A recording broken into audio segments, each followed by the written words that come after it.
Hey everyone, welcome in. This is NewsWire here on SportsGrid. Adam Kaufman in for you on this Friday as we have got so much in the way of college basketball in front of us. In fact, Coach James Young is going to hang out with us for a couple of segments here in the first half hour of the program so we can give you an adequate preview of where to put your money, how to invest over the course of the day as we are nearing Selection Sunday and the field of 68 getting unveiled. It begins in just a matter of moments here.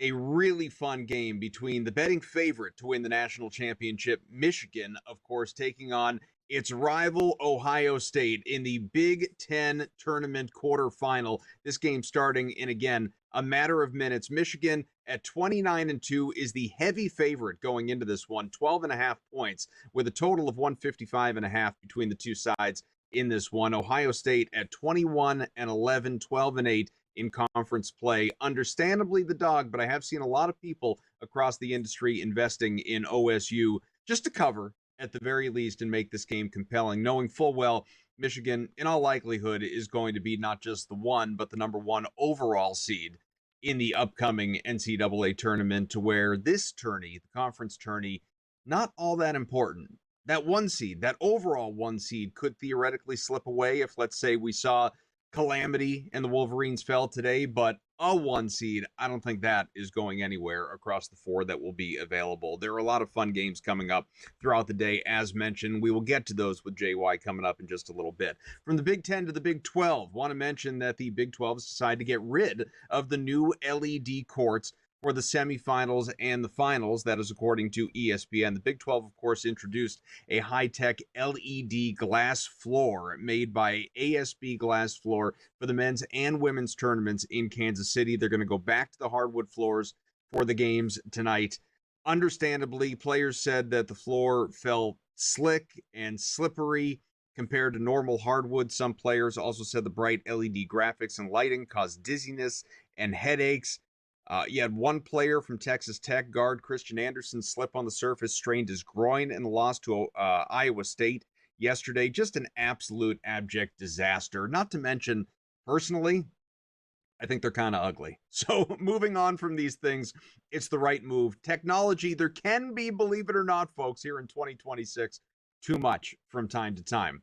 College hoops to the NFL. Kyler Murray, much rumored, now official, he is a Minnesota Viking, signing on a one-year deal, includes a no-tag clause. This sets up Murray to be a top free agent again in 2027. He will be able to compete with the number one or first-round pick anyway, J.J. McCarthy, of course, a number one overall pick, and Kyler Murray competing with a top 10 pick there in J.J. McCarthy, who also has not played particularly well in his brief tenure. As far as Kyler Murray, though, what does it mean to be a Viking? How far back does your Vikings fandom or your knowledge or interest in this organization go? Thank you. Ever since I started playing tackle football, I was 7 years old. Genuine fandom. Ran deep, Vikings gear through and through. A lot of purple in my household.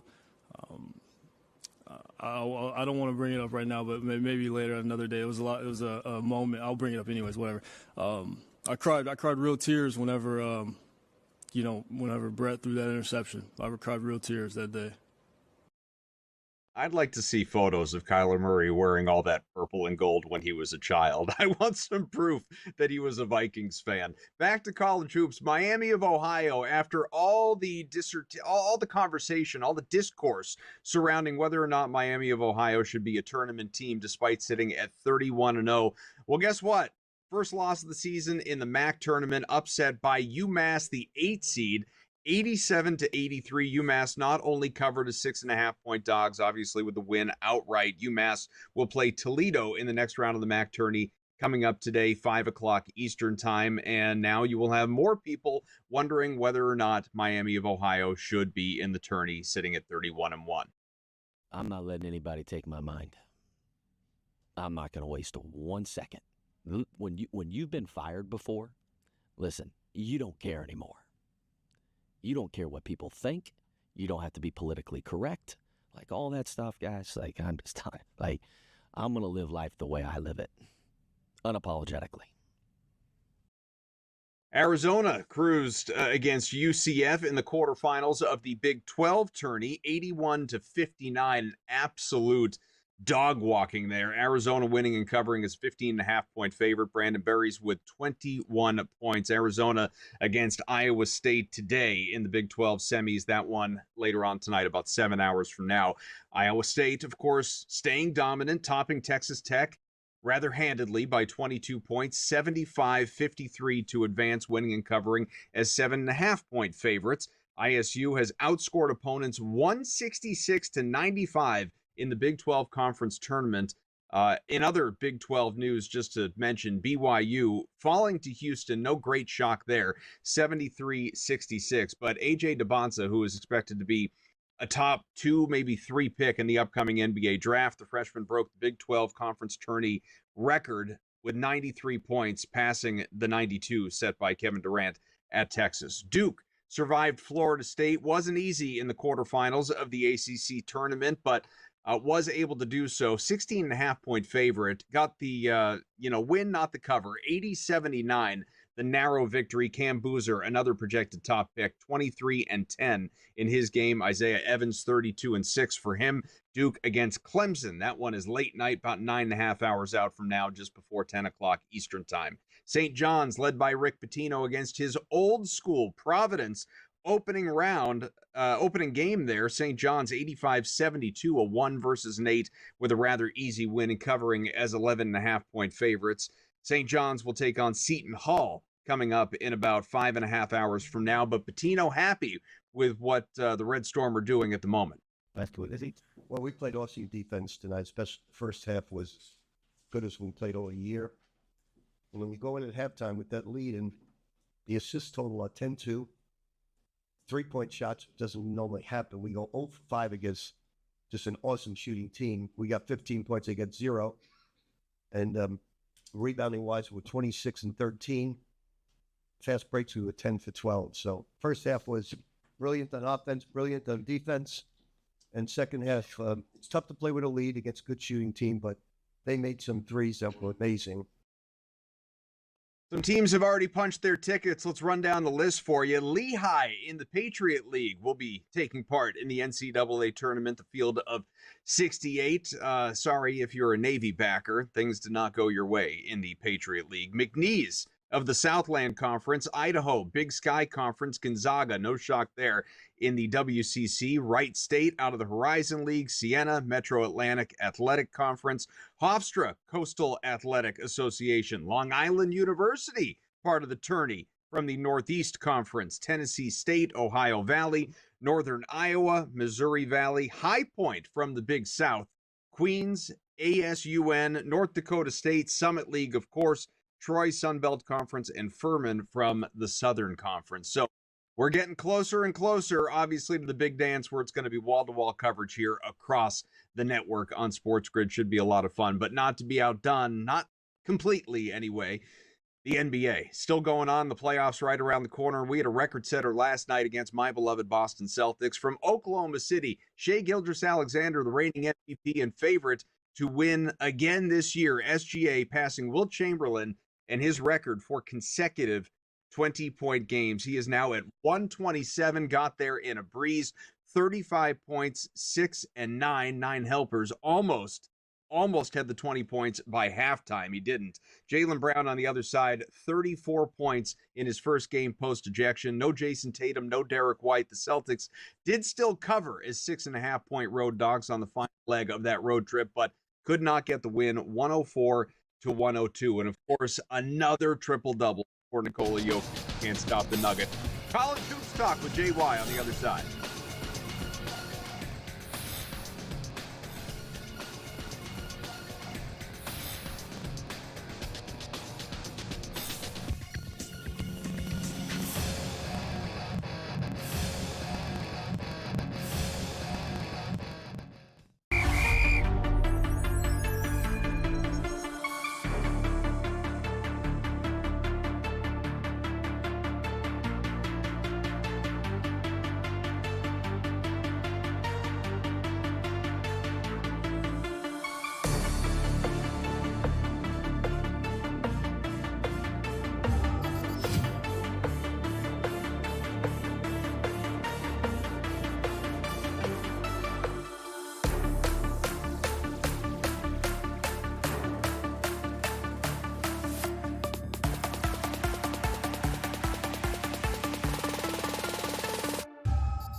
Back on SportsGrid, NewsWire here. We've got you until the top of the hour. Adam Kaufman hanging out, reunited with my guy, Coach James Young. JY on Twitter at Coach Young NJ, part of the SportsGrid family. JY, how are you, buddy?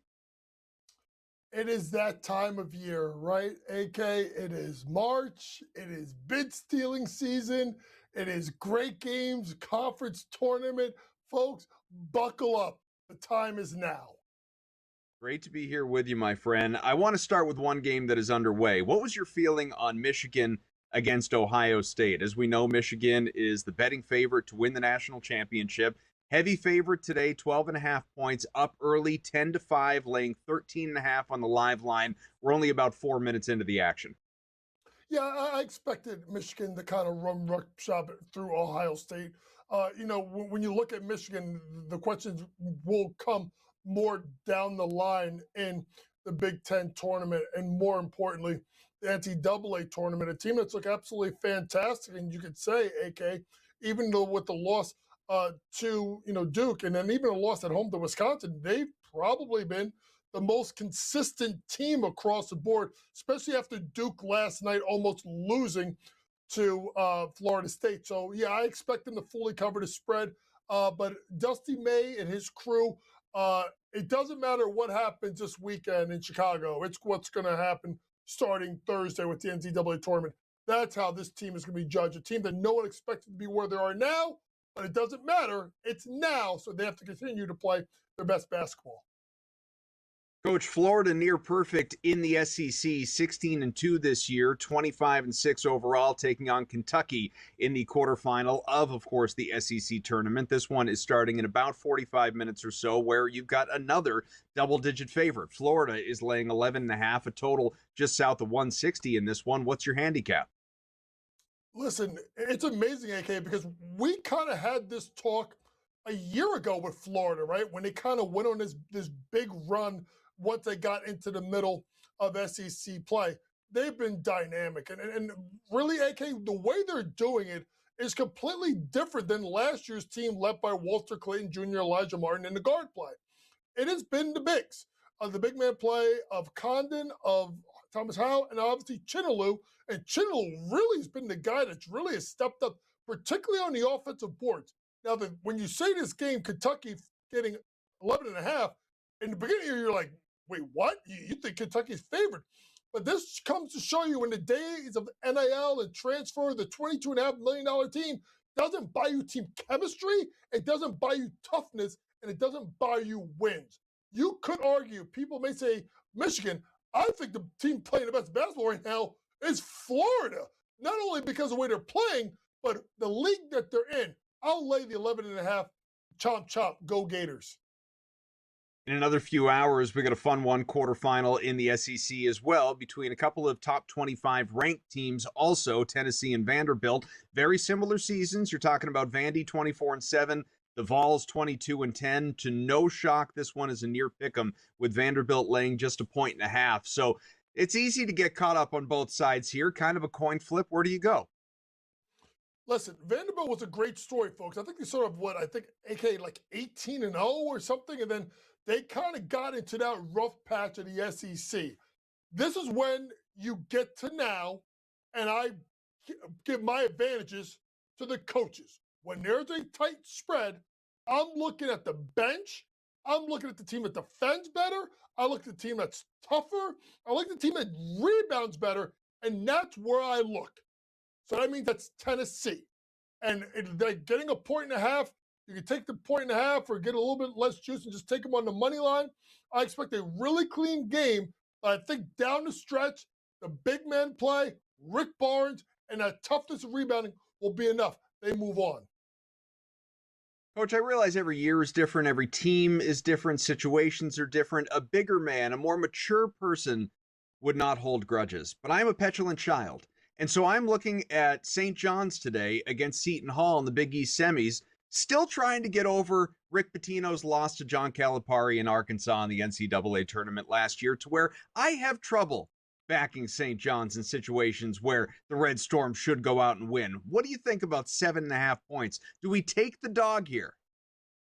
Yes, and I'm going to tell you right now, this is the game to watch tonight, because of the fact of Seton Hall. I think personally, and this is maybe my Seton Hall bias and knowing the staff, I think they should be in. I know people are going to argue the fact that they've not beaten Nova, they didn't beat UConn, they didn't beat St. John's. Well, the Nova game, it was a rough stretch beginning of the second half at the Rock. They were competitive in Philadelphia, and look at the 4 games that they played versus UConn and versus St. John's. This guy, Sheen Holloway, was head coach of the year in the Big East for a reason, because he gets his kids to play. They'll be ready to play. I'm taking the 7.5, and I do think if they want to cover, they got to play it under 132. Maybe first team to 60 may win this game. Coach, late night, we've got Duke and Clemson, of course. Duke, #1 overall team, and this one semifinal in the ACC tournament. Duke just the 1 loss on the year, within conference 2 in total at 30-2. Clemson 24-9. Another situation where you've got the superior team laying double figures, albeit with a lower total, 10.5 point spread, 132.5. You mentioned it though, the survival by just a single point in yesterday's action. What's the bounce back here? An emphatic win from Duke or another sort of skinnier teeth victory? You know, at some point, AK, when you get to March, you're going to have a game that your team's going to struggle. And you got to find a way to win. That just happened to Duke last night versus Florida State.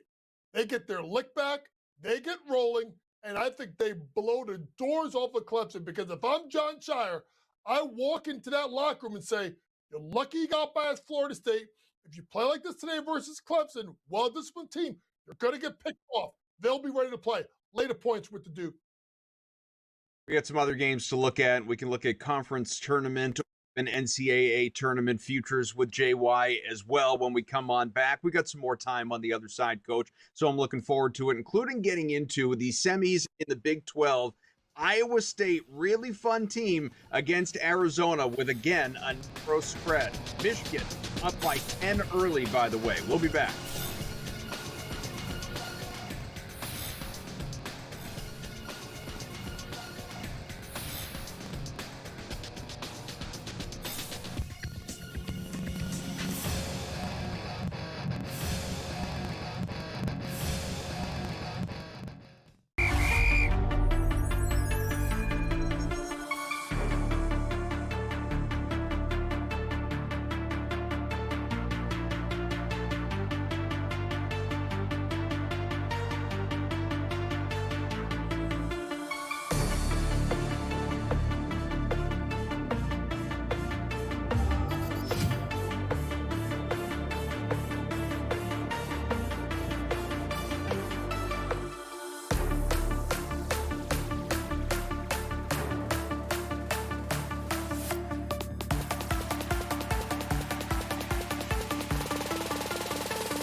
Back on NewsWire, talking college ball with JY, James Young, the coach, here with us on Sports Grid. Coach, of course, the two of us will be together tomorrow. College basketball today, 10 a.m. Eastern, right here on Sports Grid. So we'll have all the more to look forward to after today's games are settled. But we got another fun one coming up this afternoon. Semifinals, Big 12, Iowa State, Arizona. Two excellent teams, obviously. You got Arizona coming in at 30-2, both those losses coming in conference play. Only a 3.5-point favorite. And I'll tell you what, I realize Arizona may be the better team, and the record would say so. But Iowa State, this team is a lot of fun to watch.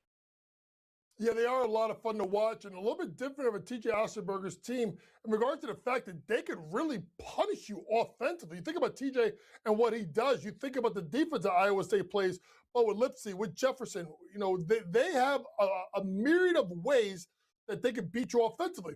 What's interesting about Arizona, though, AK, is Arizona is, I call them like the chameleon of college basketball. Meaning, if you want to run it up and play a high-scoring game, they have, obviously, with Burries and with Corey Pete, like they got the offensive firepower. But Tommy Lloyd's team could also slow it down and play half-court basketball. This is going to be a live bet game because it's not going to go high-paced and then slow down. It's either going to be up-tempo the whole time or it's going to be slow down the whole time. Get into the game, watch the first 5 or so minutes. At this point, guys, I've been through this. This is conference tournament time.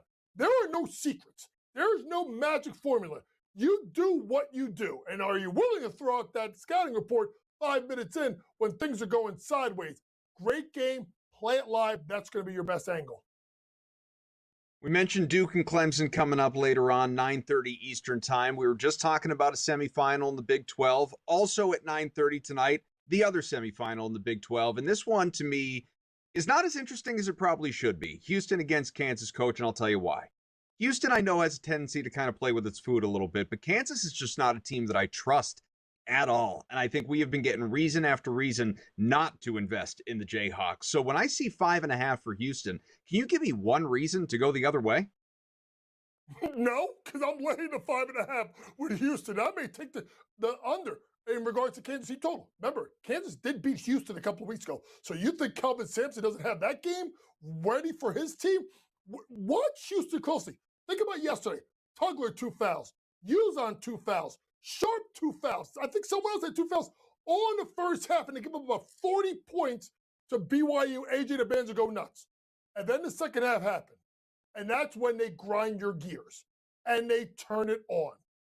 Very simple. Out of all the guys out of Houston, the guy I watch the most is Tugler because he's the one that gets into foul trouble every game. But he played well yesterday. And that front court with him and Chris Sinak, with those 3 guards, that's going to be way too much for a Kansas team that's wildly inconsistent. People are still disrespecting Houston. I am not. I think they win. I think they cover. I think they win the league. And they are a team, depending on who they get as that 2 seed, unless Florida gets picked off, that I think can make a run to the Final Four. Coach, we call you that not only because it's a cool nickname, but also because you've done it. You do it. You know what you're talking about. So I can only imagine how you must feel about all of the conversations surrounding Miami of Ohio and whether or not a 31-0 team, at least before yesterday, belongs in the NCAA tournament. Now, you do see a conference tourney loss to UMass of all teams. So you've got loss number 1, but even still, how in the world do you keep out a 31-1 team? What's your opinion of how all this shakes out? I wouldn't put them in because their strength of schedule is terrible. Wow. Their strength of conference out of schedule is terrible. They played 3 teams that were not Division I. That is a problem. You have to schedule better when you're in a league, especially a league that's known for 1 bid leagues. But I will say this. I think they're in, and here's why they get in. First 4? Where's the first 4? It's in Dayton. Where's Miami of Ohio? Less than an hour away. You put them in Dayton, you will fill that arena with Redbird fans, and that will be something that will be someone to watch because you'll probably get a power team, and there's your David versus Goliath moment and the true test. I don't think I would put them in. I think they're still going to be in, but they're going to be in, and they're going to be in Dayton, and partially because I think they're going to be able to sell a ton of tickets. What seed do you expect to see Miami of Ohio at?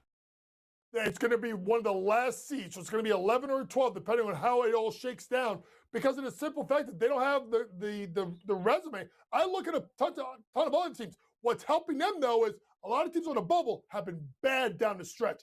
It helps him. I can't wait to invest in Miami of Ohio as a 12 seed. Oh, let me take my money. Coach James Young will be together college basketball today, tomorrow morning.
Back here on NewsWire and halfway home, we are joined by our good friend Sam McQuillan, who, of course, does incredible work. We always like to have him on, joining us from Legal Sports Report. Sam, it's good to see you again, and no surprise that we'll be getting into some prediction market talk here. Let's start right there, because we've got some news courtesy of the CFTC issuing, yet again, it feels like, new guidelines surrounding prediction markets and where this goes going forward. There's always going to be pushback. We know how this works, but you tell us, what's the latest here and what should we expect here in the coming weeks? Yeah, it's pretty big news that just yesterday the CFTC finally came out with two sets of guidance. One was a notice from the Division of Market Oversight, an advisory guidance, which did a few things. It basically said that exchanges, prediction markets like Kalshi, Polymarket, etc. Now FanDuel and DraftKings have their own products. It said they can't offer contracts that could be easily manipulated.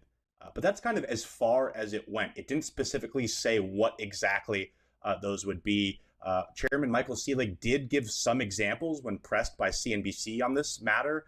He said potentially, contracts on injuries, betting on a player to get hurt, officiating decisions, things that could be easily manipulated by a bad actor, someone trying to make money. But it was very vague and didn't say exactly what those would be. It could potentially include player props if you think, this contract is easily manipulated just from one player's performance, but it didn't specifically say what it was.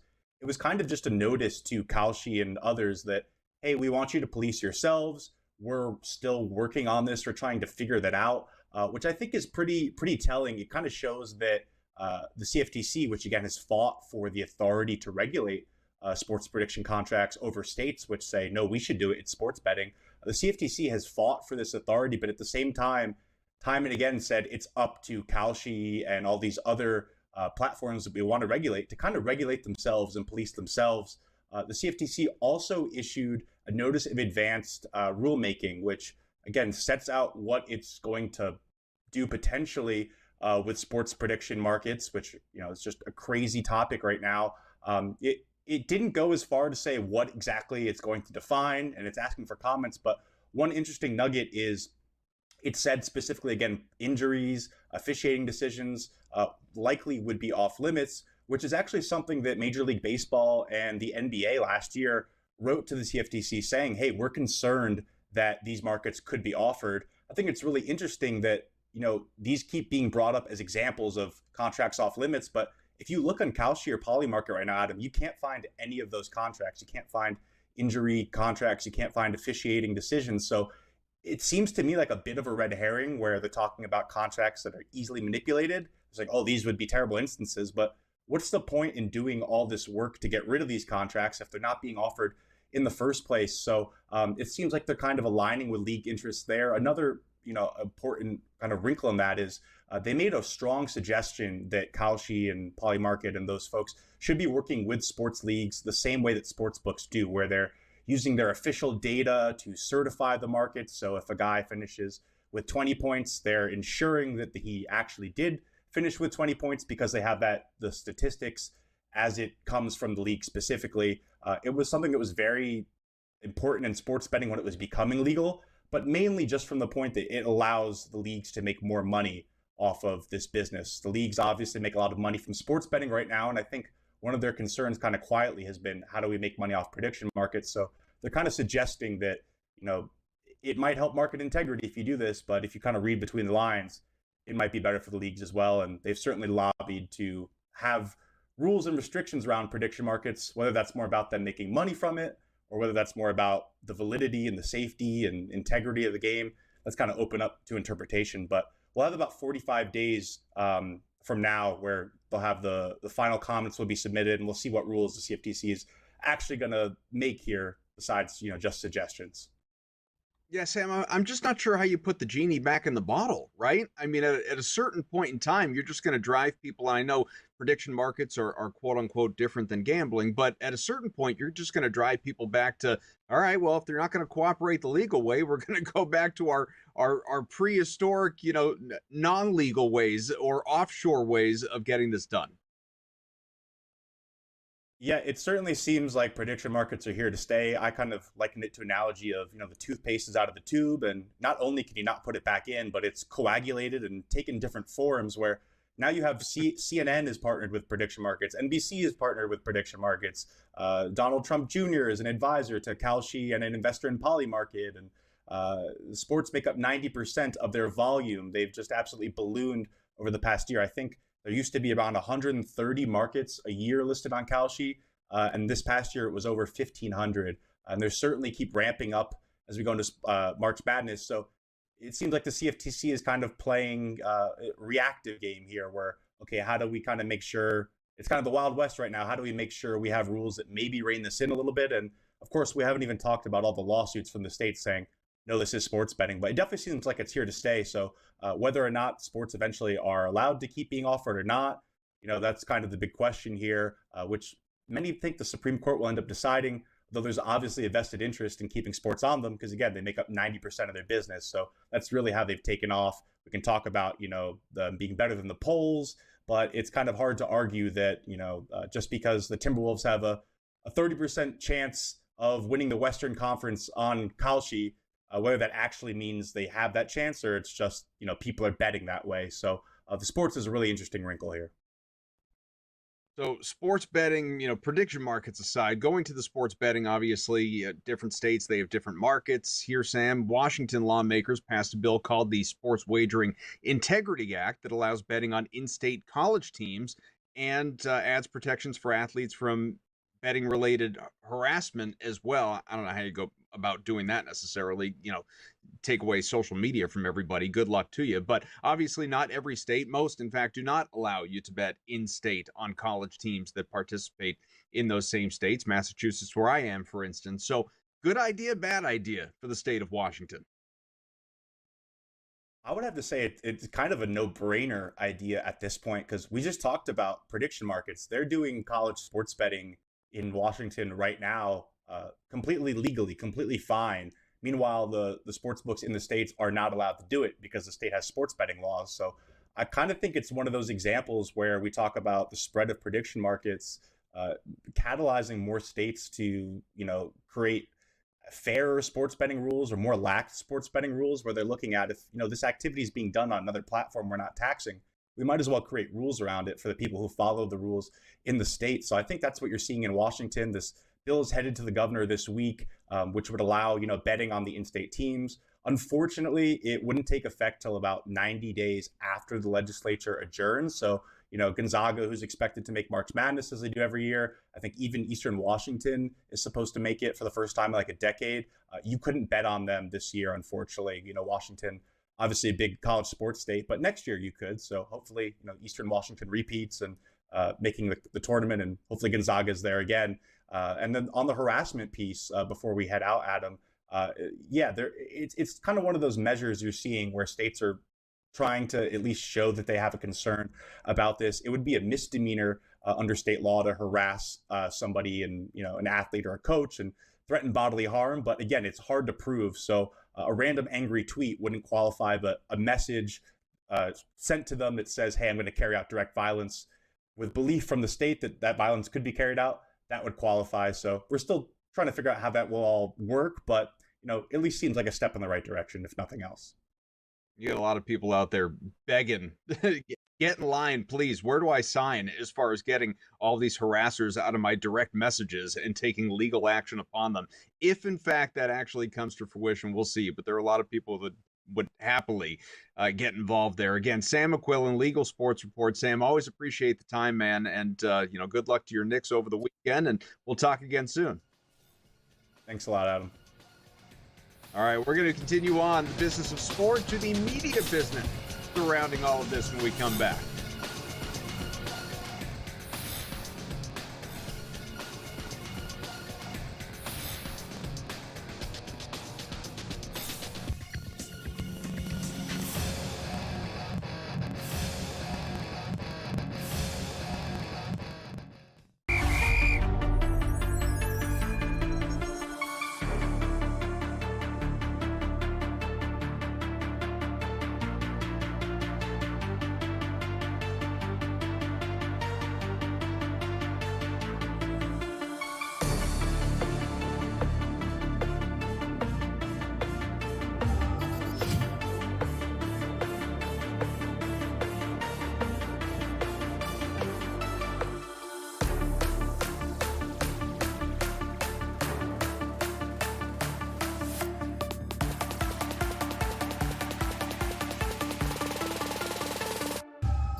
Back with you here on NewsWire, and we go from, of course, talking about prediction markets and some of the legalese surrounding sports betting and all of it. We love to, of course, mix in the media world, sports and TV media news. John Lafayette, kind enough to join us here, regular on the program. John, how you doing? I'm doing great. How you been? Well, good, and I don't know if I'm excited or concerned or a little bit of both. Obviously, you know, but for anyone out there that does not, there is now this reporting surrounding could we get NFL action on yet another day of the week. We know that there is Sunday's a staple, Monday, Thursday, occasionally even Saturday as the season moves along, but not Wednesday. No, not Wednesday. College football maybe, but not NFL football. But now they're talking about the possibility ahead of Thanksgiving Eve, of that changing. You know, to me, this really puts a wrench in all the player safety conversation and the way the league likes to swear by that and the integrity and the shield and everything. But at the end of the day, top dollar is everything. And we love content. We love football. How do you feel about Wednesday NFL action if it happens? You know, if you're a fan of the league, you got to think more football, more better. But for the owners, you can call this a Green Wednesday because the NFL is going to try to get another $100 million from the broadcasters or the streamers or whoever decides they're going to carry this particular game. And the NFL seems to be pretty serious about wanting to get this on the schedule as soon as this year. Now, Thanksgiving has been a huge deal for the NFL, going back quite a way. If you remember last season, there were, one of the games in the triple header they had on Thanksgiving Day drew the record 52 million people when the Cowboys played the Chiefs. Now, 2 years ago, the NFL added a Black Friday game on Friday on Amazon, and last year that game got 16 million viewers. So the NFL is just keeping on cashing in on this holiday, and this is sort of part of their strategy. They're trying to create these island games. One game, everybody wants to tune in. You create an event, and those kinds of events are the kind of things that bring people who aren't all the way in on NFL football from a media standpoint. Netflix, YouTube, these guys want events. They want people that'll bring big crowds to their platforms, and NFL football does it like nobody else. So, if they're talking about it, it's going to happen, and that's what's going to be. So Wednesday, Thanksgiving, I feel sorry for the players. It's going to be tough. I did it on Christmas 2 years ago, and you're getting paid a lot of money. You take a little bit of aches and pains. You take some Toradol. You take some aspirin. Happy and get ready for Christmas. Like you said, if they're talking about it, there's probably an inevitability to it, not unlike the 18-game regular season. But just to show people what Thanksgiving week would conceivably look like. And don't get me wrong, from a viewer, fan, bettor standpoint, this would be unbelievable. Saturday, you have all-day college football. Sunday, all-day NFL. Monday, Monday Night Football. Tuesday, Maction. Thanksgiving, an Eve game, or Thanksgiving Eve NFL game as we're discussing. Thanksgiving, then you got another 3 games. Black Friday, more NFL. College football rivalry week as well. Saturday, college football rivalry week. Sunday, back to all-day NFL, and Monday Night Football on Monday as well. So kind of crazy. I'm trying to think of kind of what this looks like if you have a Wednesday game in terms of buy action, right? You almost have to have a team play the Thursday before. You can't go Sunday to Wednesday. So the Thursday before, and then you play on Wednesday. And then at that point, you could, I guess you just sort of have, again, another, whatever it is, 10, 11-day break, and you play the following Sunday and you just get back on schedule. But headache for the schedule makers to pull this stuff off. And like you said, not easy on the players. No, and you gotta schedule. Would be awfully late in the season for a bye. I think a lot of teams like to get that reset more in the middle of the season. Try to get everybody a little bit healthy in the middle of the season before they go into the stretch drive. If you've got to go all the way deep into Thanksgiving before you get a week off or you get a long break, that's also going to be tough on the players. So we'll see what happens. Like you said, if they're talking about an 18-game season, maybe you're talking about having 2 buys per team, and that would be an opportunity to give guys to recover from things like these Wednesday night games, or even more the international games where they're flying all the way to Europe to play a game in the middle of the season. That's also going to take a toll on the players and make it difficult for coaches who are used to scheduling things pretty predictably. All of a sudden, you got to get on a plane and go see the sights. It doesn't make it easy. John, I'm not alone when it comes to playoff type tournaments, fields. I love March Madness. I love this time of the year. I love this month. I love college basketball. TNT Sports and CBS Sports will provide live coverage of all 67 games from the 2026 NCAA Division I Men's Basketball Championship across 4 national TV networks: TBS, CBS, TNT, True TV. All games streamed on the NCAA March Madness Live app. Games airing on TBS, TNT, True TV will stream on HBO Max as well. Games airing on CBS, also available on Paramount Plus. This stuff is everywhere. What do you think? Is it at a point where it's, I don't want to say too available, but too confusing? You got networks like True TV. Nobody can find it. That's the thing in March. Every year, people say, "Where is True TV? I can't find it on my dial."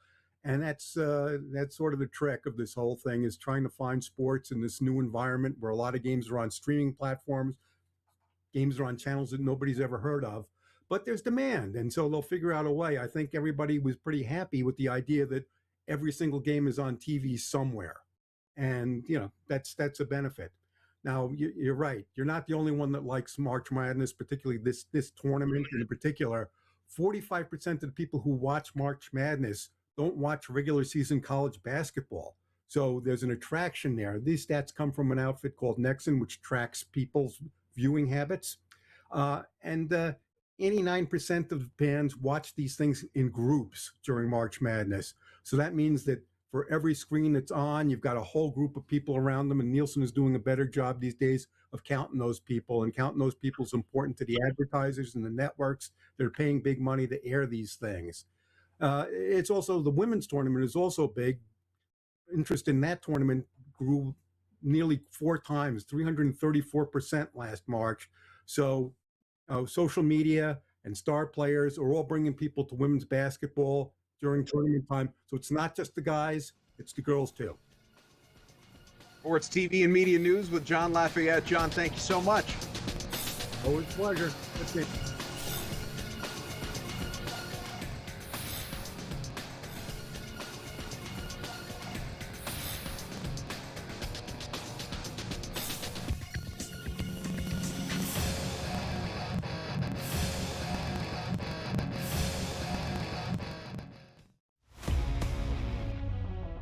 Well, still, even though he gave up that home run, Tom, the number's going to be there. If he stays healthy, who's touching that guy?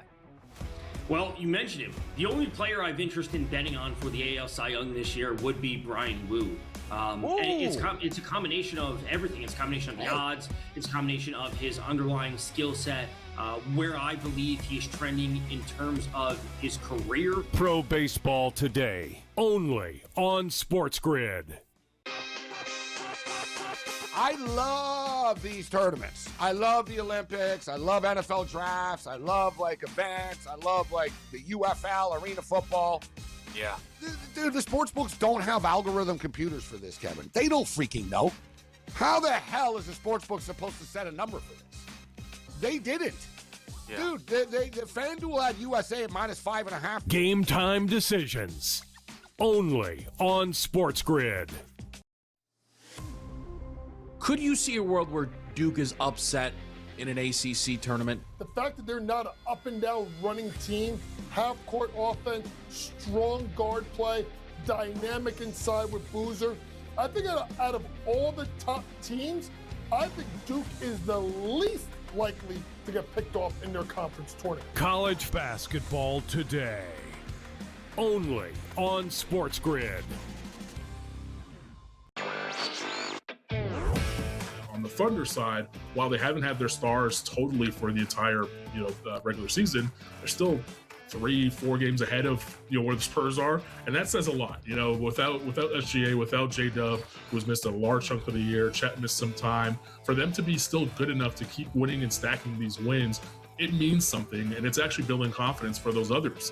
NewsWire, only on SportsGrid.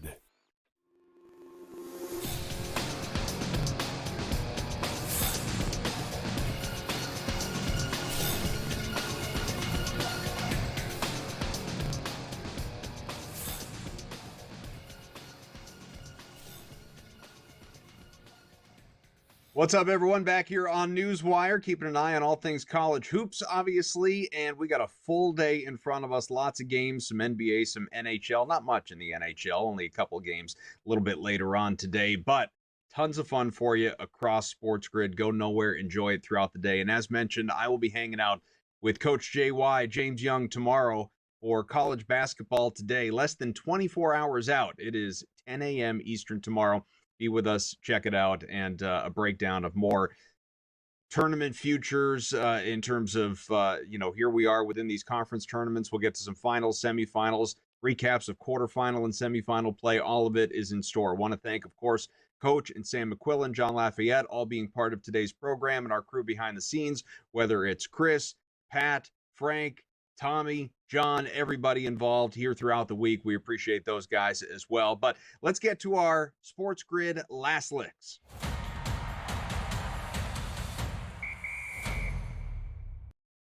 We begin with Mike Evans, who, of course, has left Tampa and has a new home in San Francisco. And people saying, check on this man. Looking like he's just another, like, it's like Shaquille O'Neal on the Celtics, or Patrick Ewing as a Seattle Sonic, Hakeem Olajuwon, a Toronto Raptor. What's Mike Evans going to look like here when we see him in a San Francisco 49ers uniform? And he got a 3-year deal, granted, but how much longer does he have in front of him? So he said that he's going to compete, obviously. He said of the Niners that they always compete, even with injuries. I feel like they're one piece away, and I am that piece. Let's hear from him rather than hear from me talking about him. This was the right landing spot. A team that always compete, even with the injuries last year. I think they went 13-4. I mean, I feel like they were one piece away, and I think that I'm that piece. And I look forward to coming here and improving that.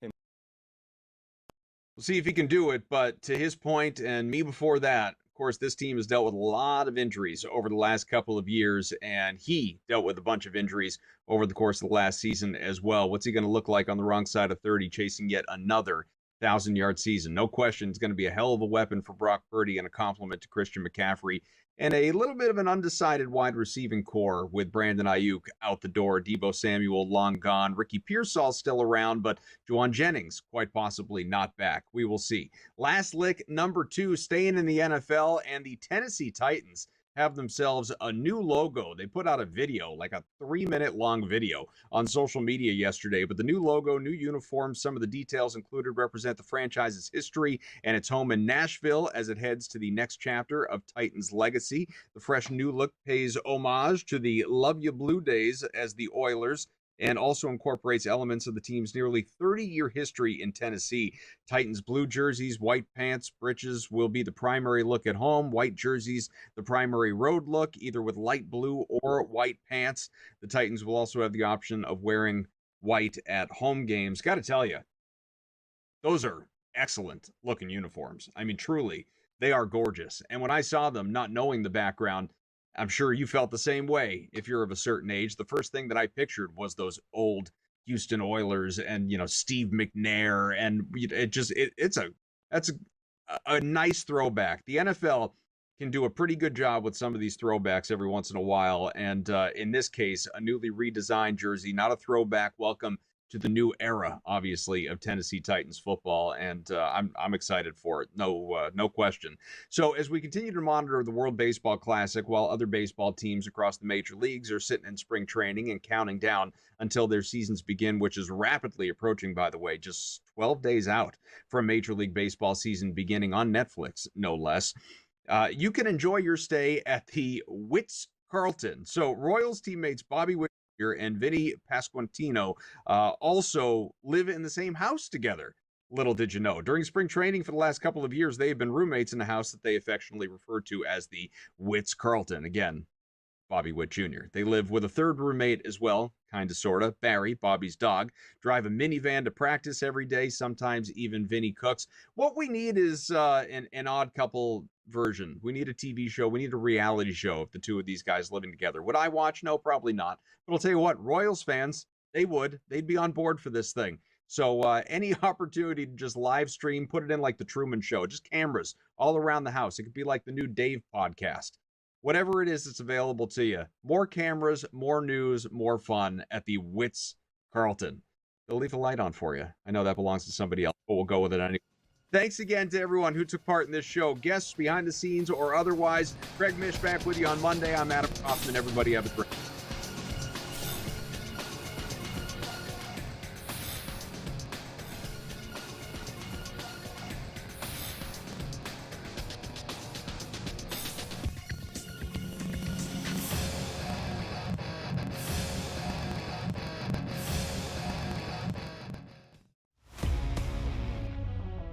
Well, still, even though he gave up that home run, Tom, you know the number's going to be there. If he stays healthy, who's touching that guy? Well, you mentioned him. The only player I've interest in betting on for the AL Cy Young this year would be Brian Wu. And it's a combination of everything. It's a combination of the odds. It's a combination of his underlying skill set, where I believe he's trending in terms of his career. Pro Baseball Today, only on SportsGrid. I love these tournaments. I love the Olympics. I love NFL drafts. I love like events. I love like the UFL, arena football. Yeah. Dude, the sports books don't have algorithm computers for this, Kevin. They don't freaking know. How the hell is a sports book supposed to set a number for this? They didn't. Yeah. Dude, the FanDuel had USA at -5.5. Game time decisions, only on SportsGrid. Could you see a world where Duke is upset in an ACC tournament? The fact that they're not an up and down running team, half court offense, strong guard play, dynamic inside with Boozer. I think out of all the top teams, I think Duke is the least likely to get picked off in their conference tournament. College basketball today, only on SportsGrid. On the Thunder side, while they haven't had their stars totally for the entire regular season, they're still 3-4 games ahead of where the Spurs are, and that says a lot. Without SGA, without J-Dub, who's missed a large chunk of the year, Chet missed some time, for them to be still good enough to keep winning and stacking these wins, it means something, and it's actually building confidence for those others. NewsWire, only on SportsGrid.